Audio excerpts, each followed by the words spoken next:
My name is Bojan Kordalov, representing the European Center of Excellence from Brussels, and I would like to put back a bit the focus on the efforts that could be done on local or municipal level to combat FIMI and strengthen the trust in the EU enlargement process.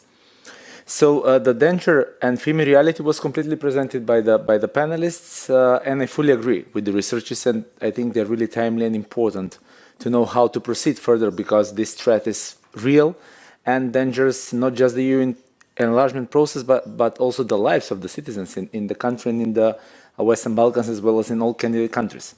Also, I would like to emphasize the importance of joint cooperation between the local self-government units and the civil society sector as one of the core democratic principles, which is also visible today and here, and I again would like to congratulate on that.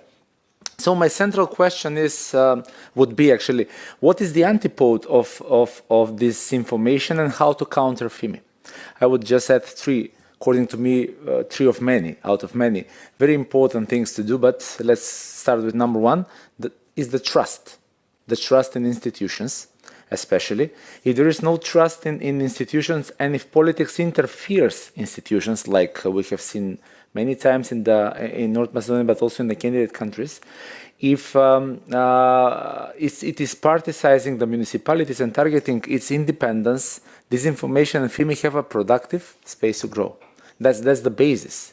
How actually all this disinformation can find their place and can be all around the people, around the citizens, because the politicization and having no trust in institution is the first thing. Second thing is to have, how to combat effectively, is to have efficient public services by all public institutions, now talking about the local self-governments. So no disinformation could be correlated with an institution which delivers efficient and timely citizens-oriented services.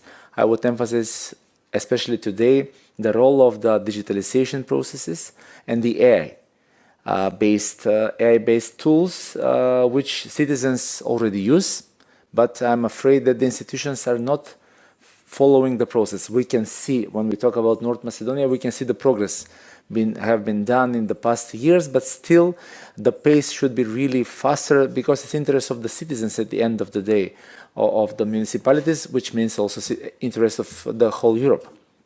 And the third thing, which is the antidote of disinformation, is the anti-polarization and inclusive communication, which should be encouraged by the politicians and the political parties. And unfortunately, not just in the Western Balkans, but in many societies today, is seen, I wouldn't say lack of progress, but regress, I would say, in the way of how people or how politicians especially communicate among others, and how it's influencing the people. So actually, if we want to combat FIMI, if we want to combat disinformation, we have to understand that institutions play a central role in the process. They are the role model, and they must be the one who will showcase how things can be changed and improved.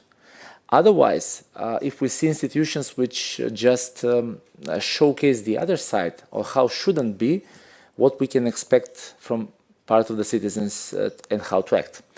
And I'm finalizing my thoughts now. The EU accession process starts in each municipality, or the EU accession process starts on the local level, and that's not a flouscle, that's not a wording, but it's a reality.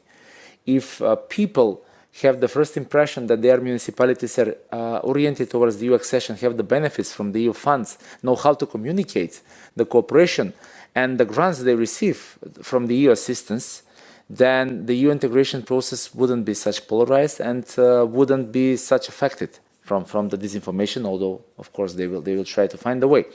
So I would like to hear the panelists and the chairs' opinion on which concrete steps should be undertaken on a local or municipal level to combat FIMI and strengthen the trust through that in the EU enlargement process, because I think that's the most important thing, because we talked a lot about neighboring issues, we talked about a lot of disputes, but still we shouldn't forget that the integration process is about the citizens. And the positive thing of becoming full member of the European Union is because of the citizens of the country, not because of other things. So if we want to make an impact on that, I think that we should talk more about the efforts that the local self-governments or on the local level can be done. Thank you very much. Благодаря много.